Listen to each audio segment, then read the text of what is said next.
All right, welcome. Thank you all for joining us for this presentation of CMS quality measurement, where it's headed and how we'll get there. My name is Brenna Rabel, and I lead stakeholder engagement and special projects for the Measures Management System contract, which is conducted by Battelle on behalf of the Centers for Medicare and Medicaid Services. This public webinar is part of an annual series we offer to engage the public in the work CMS is doing around quality measurement. And our goal with these webinars is to shed light on the processes and function of quality measurement in CMS programs and initiatives, and to provide interesting insights into how CMS is thinking about the future of these programs. So a few quick housekeeping items. First, today's session is being recorded and will be posted to the CMS YouTube page at a later date, but you can access the slides now via the MMS resources page, and that link is going to be in the chat for you. Second, we're going to have time for Q&A at the end of the presentation. Since this presentation is broadcast only, you're not going to be able to unmute yourself to ask a question. So instead, please use the Q&A feature in WebEx to raise your questions, and we'll do our best to answer them before the end of our time together. In lieu of a formal agenda, today we are focusing on communicating a handful of specific learning objectives. By the end of today's presentation, you will better understand how CMS plans to build off its successful Meaningful Measures initiative, which was launched in 2017, and see how the latest iteration, Meaningful Measures 2.0, will support CMS's long-term goals to streamline quality measurement, reduce burden, and better align measures across its programs. To that end, you'll also hear from Dr. Joel Andrus of CMS about the CMS Digital Quality Measurement Blueprint, not to be confused with the MMS Blueprint, which serves as a roadmap for CMS's work to modernize its approach to quality measurement. And we are delighted to be sharing these exciting plans with you today. So first things first, what exactly is the Measures Management System, and why are we giving this presentation? So MMS is a fairly robust system of activities and resources developed by CMS to foster and support standardization, flexibility, and innovation in quality measurement. Our team is a large one, and we support CMS in its work to ensure that measures are developed to the highest possible standard. To that end, we manage the CMS Measures Inventory tool. We conduct stakeholder engagement activities, including webinars like this one. We support measure implementation by managing muck list submissions, and perhaps most importantly, we maintain the MMS Blueprint, which I'll talk about a bit more in just a moment. The graphic on this slide really shows the complexity of this project, and for more information about any of these offerings, you can always visit the MMS website to learn more. And we also maintain a help desk where you can reach us with questions about quality measurement, and you can access that by emailing mmssupport@battelle.org. And that email address is also included in writing at the end of this slide deck for your reference. So let's take a moment to talk about the MMS Blueprint. Until recently, the Blueprint was a 300+ page PDF accessible via the MMS website. In 2020, we redesigned the Blueprint, distilling it into about 100 pages of high priority measure information with an extensive series of supplemental materials with more in-depth information on key topics. So this collection of materials documents all of the processes and decision-making criteria to guide measure development, implementation, and maintenance. And the processes described in the documents ensure that measure developers have the information they need to meet the evaluation criteria that CMS requires for use in its programs. And although the Blueprint is required reading for CMS measure developers, the information in the document is useful for anyone that has an interest in applying best practices to measure development. I also want to be clear that despite the very similar name, the MMS Blueprint that I'm describing is distinct from the Digital Quality Measurement Blueprint that Joel will explain later in this presentation. The MMS Blueprint is the definitive source for information about CMS quality measure development, and the Digital Blueprint, you'll learn, serves as more of a roadmap for guiding CMS's modernization efforts with regard to healthcare quality measures. And with that, I'm going to hand the reins over to the core for the Measures Management System contract, Kim Rawlings from CMS, to talk you through the current and future states of quality measurement at CMS. Great. All right, well, good afternoon, everyone, and thank you all so much for joining. Next slide. To kick us off, I really just want to first start off by giving an overview of where we have been. So back in 2017, we launched the Meaningful Measures Initiative. Our goal was and is to improve health outcomes for patients and beneficiaries. Meaningful Measures 1.0 thought about that mainly through the lens of streamlining quality measurement and really about reducing burden.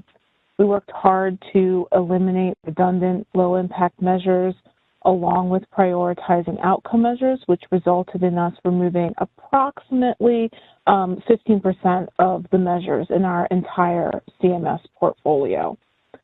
So 4 years later, as we kind of move forward and continue to evolve Meaningful Measures 1.0, we continue to really hold these principles to streamline measure development and make sure that we're leveraging individual measures to the full extent possible to drive outcome improvement. But we also needed to really add some principles to make this more robust. Joel, as Brenna mentioned, is going to discuss digital measures and their prioritization later in the presentation. But I think it's also important to mention the importance of patient-centeredness and how that's another key focus as we continue to increase patient engagement and their representation in our measures, both through transparency as well as a number of really patient-directed quality measures that we have in our program. Lastly, we cannot evolve without taking a real close eye and look at equity and really working to determine how we can leverage quality measures to promote equity and close gaps in care. So as we advance Meaningful Measures, we really hope to build on the strengths of 1.0 while still creating a broader agency-wide initiative designed to really modernize and expand the work across CMS around quality. Next slide. And so at the highest level, our goal is to use impactful quality measures to improve health outcomes and to improve health outcomes and to support the delivery of value. Value comes by empowering persons or patients to make informed care decisions through increased transparency that is accessible to the average American. Value also comes from reducing burden to measured entities, such as clinicians, hospitals, states, health plans, nursing homes, etc. Next slide. So at the 50,000-foot level that I just outlined our CMS goals and priorities, I made it sound really simple, but we all know that there are significant challenges to really overcome and try and mitigate. So currently, we know that there is burden on measured entities to collect and report quality measures. We have worked hard to get rid of as many chart-abstracted measures as possible, but even ECQMs are not without their challenges and without their burden. And while we have decreased the number of measures, there's still approximately 600 measures used across the agency, and that's not counting all of our CMMI models, QCDR measures, etc. We also recognize that it can be a challenge to ensure the connection between quality measurement and quality improvement and make sure that that connection is easily deciphered and understood, and that it's also meaningful and useful to patients. Wherever possible, we need to tackle and succeed at measuring disparities in social determinants of health. Of the many things that this pandemic has put a spotlight on, this is definitely one of them. And so while I'm positive that there are more that I could outline here, I just wanted to highlight a few that CMS is really thinking critically about and ones that we're actively working to change. Next slide. And so to address these challenges as well as others with measurement, we have outlined 5 major overarching goals across CMS. These are steps that we're trying to take to operational, or these are steps that we're trying to operationalize to move forward in addressing the challenges of quality measurement and working towards our goal of improved health outcomes by supporting the delivery of value through impactful quality measurement. The first is to use the Meaningful Measures framework to streamline quality measurement. That means to have more efficient, high-value measures with the least amount of burden possible, and I'm going to chat about that in the next couple of slides. The second is to take our measures and leverage them within our value-based programs to drive both value and improve outcomes. So where the first goal is really about the measures themselves, the second goal here is really about the modernization and streamlining of the programs themselves. So thinking about some of the modernization that's coming with the MIPS value pathways, as an example. Third is to transform quality measures to make them more efficient and move to the future through quality measurement. Again, Joel's going to get into that one, so I'm not going to steal too much of his thunder there.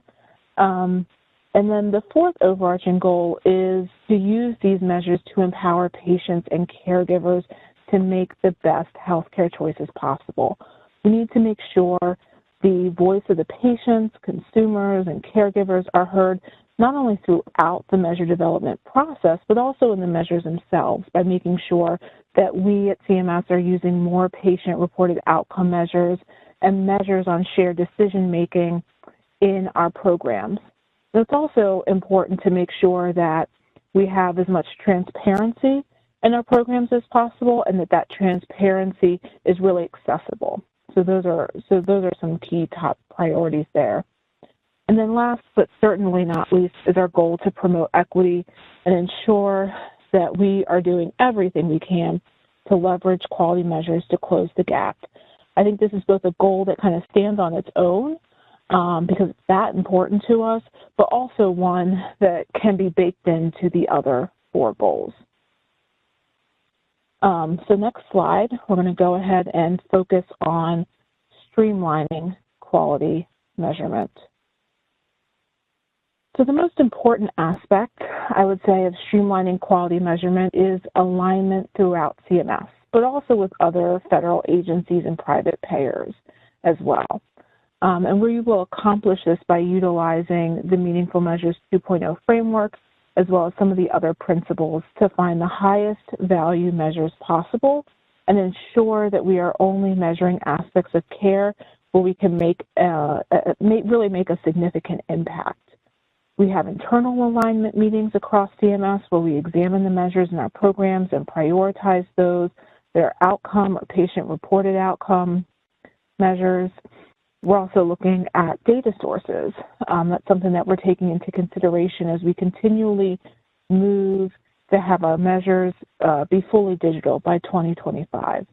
And of course, we prioritize existing measures as well as the development of measures that either directly address disparities or those that reflect social determinants of health.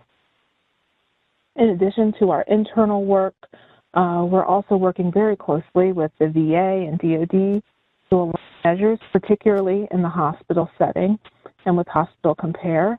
And we're working with the Core Quality Measures Collaborative to try and align measures across all payers.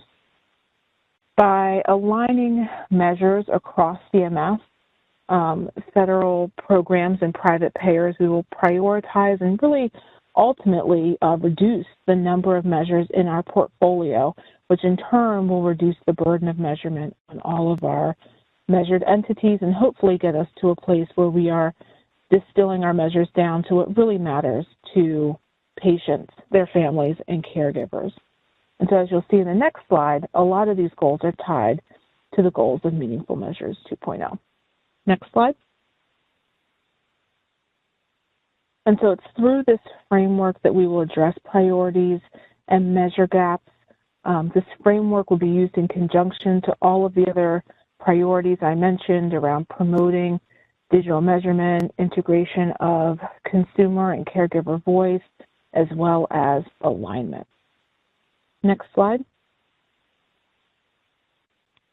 And so in moving forward to use the Meaningful Measures framework to streamline quality measurement, we focus on alignment and prioritization of high-value measures. For our CMS alignment work group, we're really focusing right now on measure standards.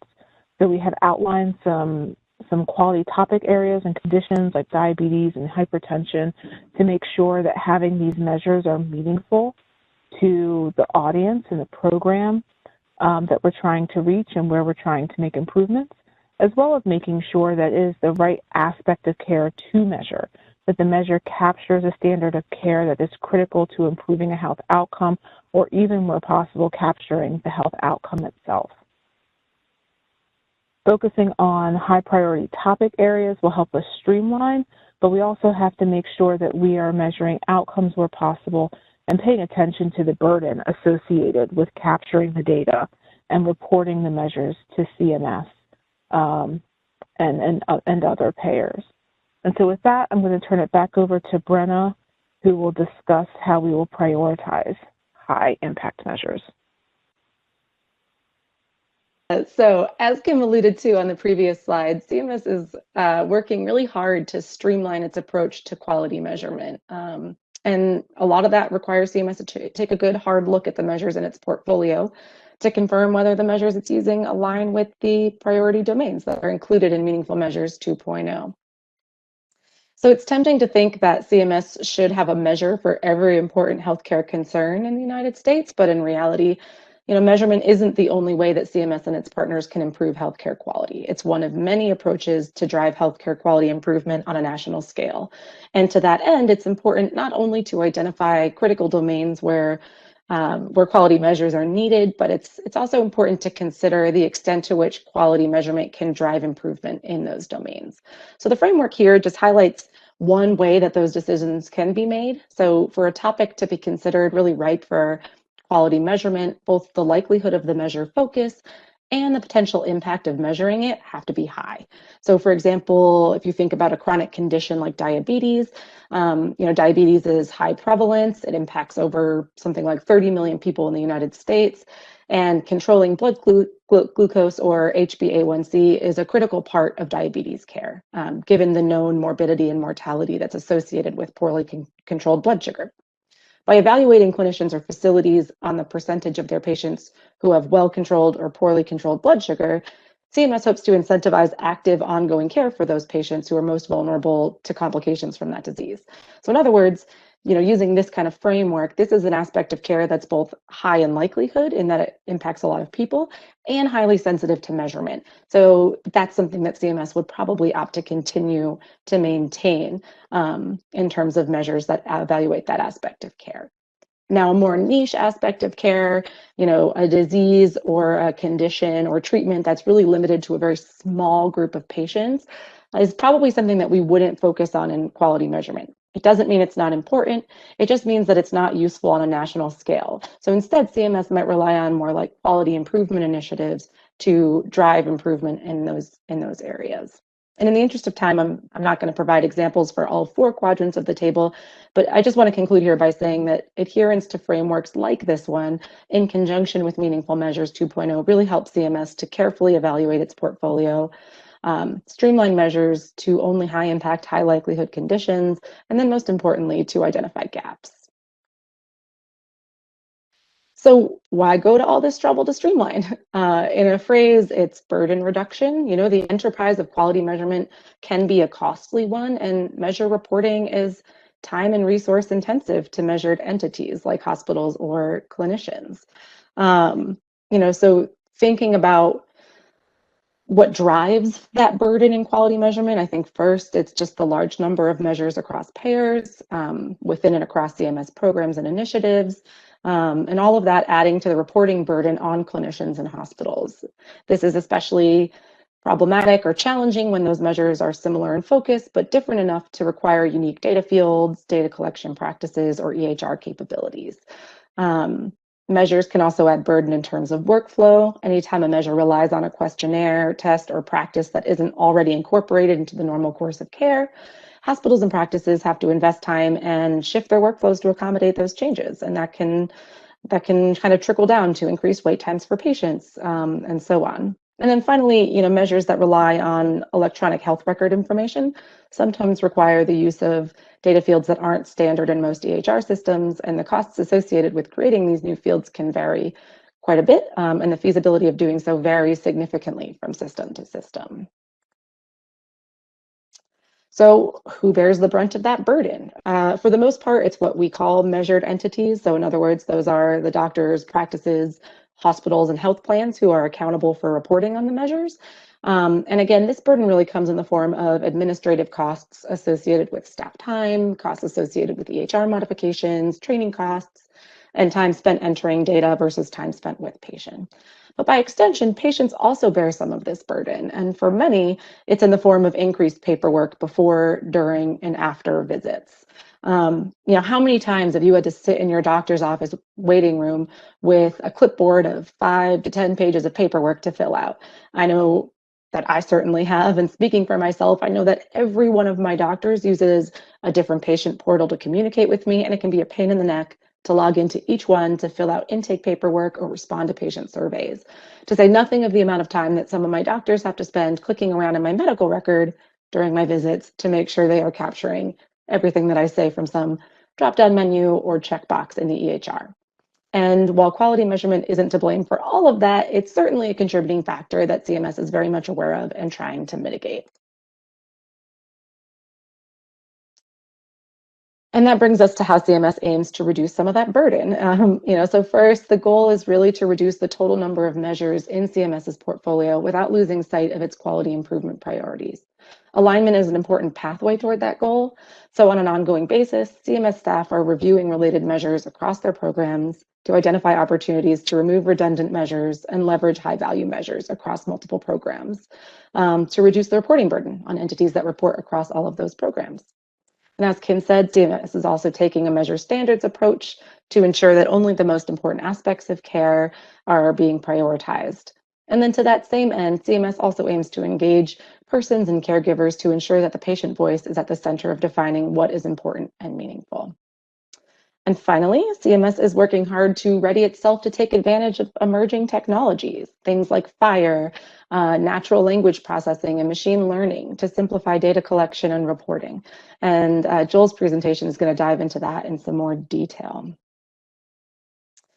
And just to tee that up as a sort of a primer, I just wanted to take a second to explain kind of how we got to where we are. We went from what we think of as traditional measures, so those that rely on things like manual chart abstraction, that require trained staff to abstract relevant clinical information from data sources and then manually enter them into a reporting system. And while this allows for the collection of robust clinical information, it's incredibly time and resource intensive and highly susceptible to human error. Recent years have brought on the advent of electronic clinical quality measures, or ECQMs. So these measures rely on structured data captured in the EHR, enabling electronic data extraction. The advantage there being automated extraction, removing the need for manual abstractors, but ECQMs have several downsides, including challenges associated with getting required data fields added to EHRs and challenges associated with collecting information that's stored in unstructured fields.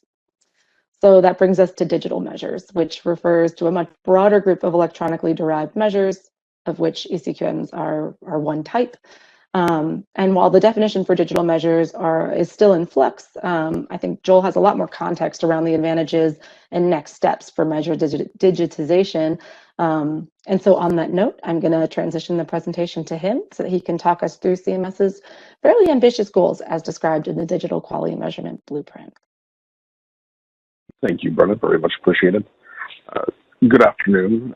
My name is Joel Andrus, and for the last year or so, I've been working with my colleagues here at CMS and with our contract partners in an effort to build out the Digital Quality Measurement Blueprint. I appreciate the opportunity to present it, so that's key elements to you today. We'll also be talking about a few other ways in which you can review the blueprint through some requests for information that we've published, and we'll also talk about how you can provide us feedback, whether here or through the request for information. Next slide, please. Thank you. So in 2020, CMS set forward a fairly ambitious goal of transitioning to digital quality measurement in the relatively near future. As part of this commitment, we've been considering how best to limit quality programs to the use of measures collected and transmitted electronically. And in order to do this, we've been considering the role of fast healthcare interoperability resources, or FHIR, as they are more colloquially known, as well as application programming interfaces, or API technology, for the purpose of not only reducing the burden of data submission, but also taking advantage of those technological capabilities to provide more rapid access to data, to provide to reduce the fragmentation of data across the healthcare ecosystem, and also to ensure that while we're doing that, we're still providing reliable and valid measurement results within the context of programs. Finally, with the introduction of these technologies, we want to think about what kinds of policies and alignment we need to put into place in order to truly take advantage of the opportunities that they represent. I think as many of you are well aware, there is no silver bullet in the form of new technology. It has to be accompanied with wise policymaking and decision-making around the implementation of that technology to be truly useful to something like the quality measurement enterprise. Next slide, please. Thank you. To that purpose, we've begun to develop this roadmap for advancing the digital quality measurement project. Our blueprint is building on a number of recent changes in terms of technological development, as well as interoperability requirements that have been, recently been put into place. This includes a new ONC rule that mandates the certification requires FHIR-based APIs, supporting exchange of all US CDI data elements using the US Core IG by December 31st of 2022. The CMS has likewise finalized a rule mandating that regulated health plans must use FHIR-based APIs for patient access by July 2021, and to transfer US CDI among payers by January of 2022.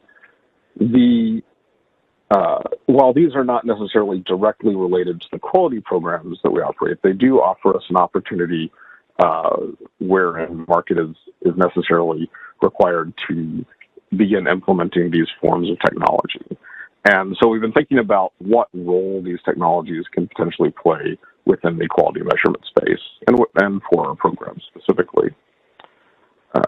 We are likewise focusing on the transition to digital measures as part of the Meaningful Measures 2.0 initiative, and we're currently testing FHIR-based dQMs for implementation, while for HL7 FHIR Accelerator is currently convening multi-stakeholder groups to advance FHIR standards for use cases. Essentially what all of this means is that we're in an environment where we are ripe to take advantage of a new set of technology. And as such, we think it's reasonable for us to begin thinking about how that technology can serve the overarching policy goal of better quality for patients. Next slide, please. So we begun taking these steps with the intent of building a quality measurement system that reduces the burden of reporting over time, provides rapid quality performance feedback to providers, and enhances transparency in reporting. Digital measured data can be more readily used for multiple purposes, including quality assessment and targeting improvement efforts. We also want a system wherein we can draw on data elements that are usable for multiple use cases and can be derived from the standard workflow, which in turn reduces the burden of data collection at the point of care and allows quality to become more of a natural outgrowth of the provision of care rather than an administrative burden tacked on top of the daily care requirements. We're pursuing these goals by combining digital measures with interoperability through the use of FHIR API technology. Next slide, please. So what is FHIR? As we've said, FHIR stands for Fast Healthcare Interoperability Resources and is a next-generation standards framework that's been created by HL7. It provides a common structure for data for use across multiple data sources and platforms. It also allows for automated data exchange through the use of APIs. as importantly to these capabilities, it's being widely adopted throughout the commercial and federal and state spheres. This means that it's something that we believe is going to be increasingly accessible to providers and allows us the opportunity to make data more readily accessible both between providers and between data systems. And this is important because a lot of the problems that we face, as I think many of you are well aware, are the ways in which our data sources are fragmented. This limits their usability for specific use cases, and in turn means that we must increase burden to collect data across those needs. Next slide, please.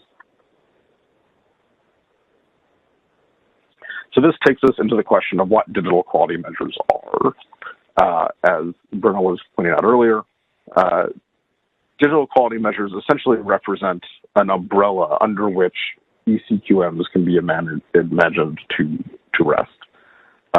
We're conceptualizing them as quality measures that use one or more sources of health information that are captured and can be transmitted electronically using interoperable systems. And that means it's a fairly broad definition.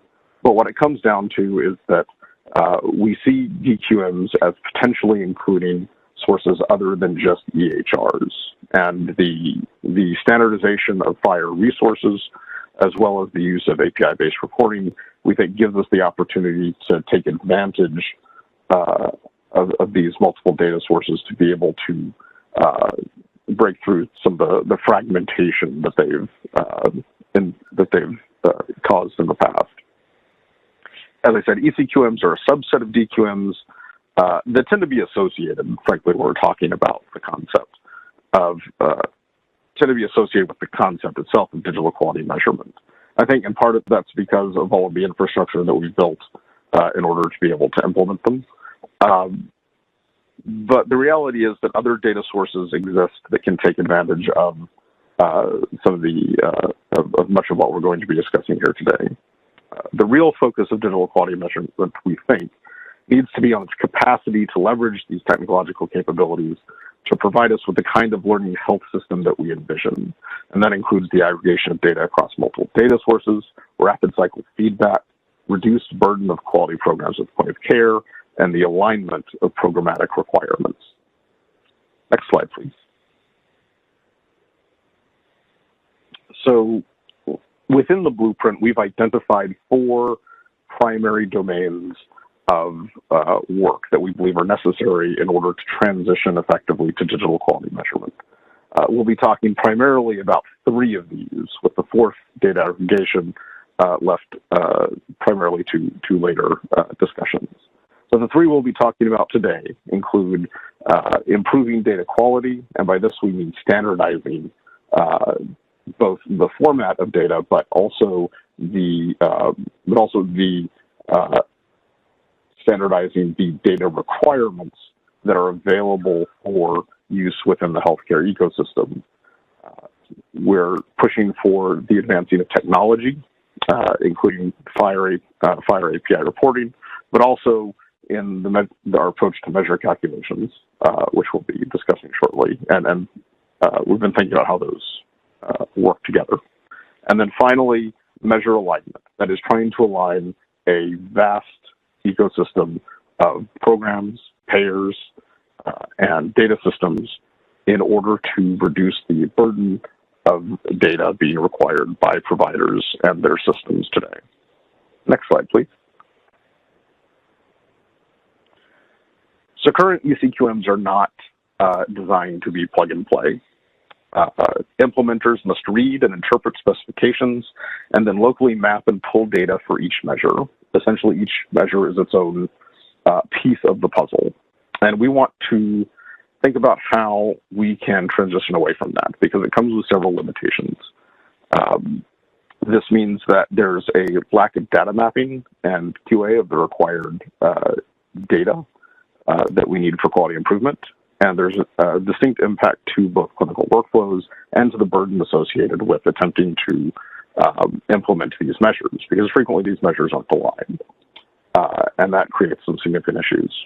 In the future, what we want to move toward is a standardization of data, not only using FHIR standardization for the format, but also through tools such as the United States Core Data for Interoperability, or USCDI, consider how we can standardize what data should be available within these systems for access through FHIR API endpoints, which I'll get into shortly. We're also looking at a shift from focusing on data collected by measure and rather focusing on data collected by data elements, because the goal becomes to take advantage of the data elements that are available for multiple use cases, as opposed to simply having to pull and rework them every time it comes up for an individual use case, and reducing burden in that fashion. And then finally, we want to think about how we can develop these standards around data requirements to reduce or even eliminate the unique workflow impact represented by quality requirements, or quality program requirements. Next slide, please. Thank you. In the second domain that we're focusing on, we're considering, again, how FHIR standards and API reporting can be taken advantage of in order to address some of the existing issues that we face in our current healthcare information systems. Currently, hospitals use many different source systems that use non-standard data models and formats that increases the burden and difficulty in capturing and transmitting data for quality measurements in clinical care. FHIR API technology provides an opportunity to pull together data maintained in multiple data models to reduce the burden associated with data sharing, aggregation, and transformation. By lowering those barriers, more data can be made readily available for multiple use cases, including clinical decision support, quality measurement, quality improvement, and research.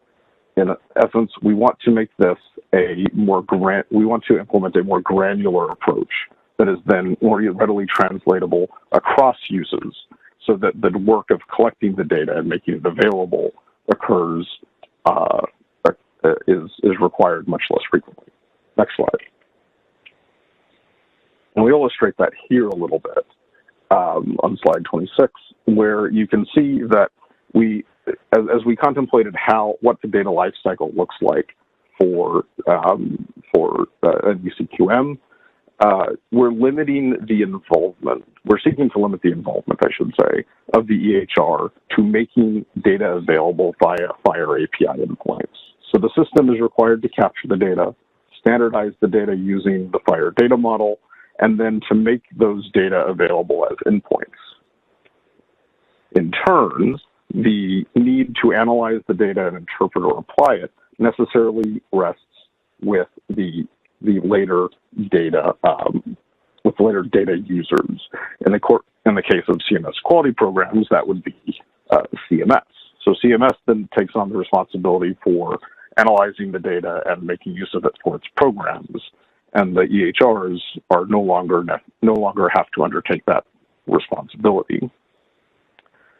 So the question then becomes, how do you enact that kind of a system? And that takes us to the next slide, if we may, where we've been trying to rethink what quality measures should look like. And this brings us to the concept of a measure calculation tool, which isn't a specific tool that anyone necessarily owns, but would in fact be agnostic to ownership. The purpose of this is to exist as an independent module that contains the logic instructions necessary to take advantage of FHIR API endpoints, and then to produce quality measurement reports, feedback, or meet other potential needs for the endpoints. So essentially, the tool is something that would be developed, for instance, by the measure developer and encapsulated with the measure specifications, and then could be consumed, whether by CMS or by a third party or by the EHR vendor themselves, and would be able to take those FHIR API endpoints and apply the measure logic to them. The key point here is that it's not something that has to be developed by the EHR. And as such, it places the responsibility for embedding the instructions for analysis and data calculation elsewhere, specifically with the measure developers and the users of the data. The advantage here, of course, is that these API endpoints can then be used for other purposes as well. The calculation tool, while it ensures they can be used for a specific requirement, like a quality program, does not bar them from being used for other purposes as well. So essentially, we create an environment where those data, while we now needed to capture more data endpoints for transmission, those endpoints may now be used across multiple cases in the system. Next slide, please. Thank you. Finally, we get to the issue of program alignment. I think one of the main issues that we've encountered over the courses of the last several years is the recognition that current program requirements, particularly with respect to quality, but of course through other programs as well, tend to be specific to program, payer, and setting. And this means that where there is a lack of alignment, there is need for additional burden of data collection in order to meet the requirements for those variety of programs. So the last piece of this puzzle, so to speak, is an effort to standardize data resources and measures and tools that are incorporated within the healthcare ecosystem. I mentioned earlier the US CDI as one potential vehicle by which this can be done, but it's not necessarily the only source for that kind of standardization. Ultimately, the goal has to be to get these various parties, including state, federal, and private payers, to agree upon standards for not only how data are formatted, but also what data need to be available in order to serve the purpose of interoperability. Next slide, please.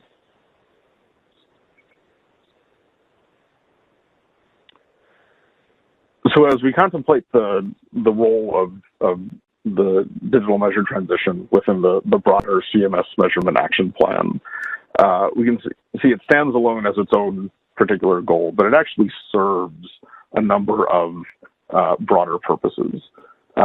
Where we've had fragmented data, which has limited our access to certain sources of information like patient-reported outcomes and patient-generated data, where it's limited our access to things like wearable technology and data from those, having the ability to cross platforms for data sources gives us the capacity to incorporate these data sources to break through the fragmentation of the system as it currently exists, and to potentially pursue these other gaps in the quality project, which have remained gaps in large part because of the difficulty in readily accessing data on a reliable basis and being able to use them for quality improvement purposes. And this gives us the opportunity, I think, to begin to break down some of those barriers and ensure that we're not limited just to what happens to be conveniently available in data now. Next slide, please.